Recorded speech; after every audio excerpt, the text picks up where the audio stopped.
অনেক তো দেখলি কালী পুজোয় কে কিরকম সেজেছি।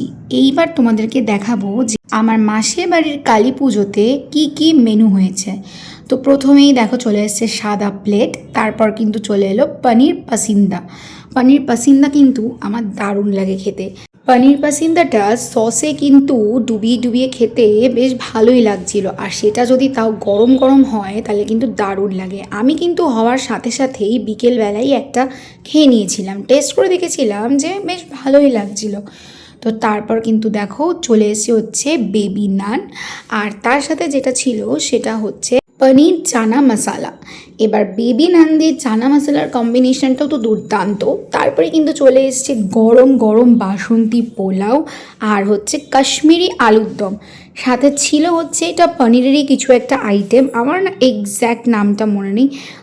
কোফতার মতনই খেতে, বাট এক্স্যাক্ট কোফতা নয়। তারপরে ছিল হচ্ছে আমের চাটনি, পাঁপড়, আর লাস্টে ছিল হচ্ছে পায়েস। তো টাটা, চ্যানেলটা সাবস্ক্রাইব করে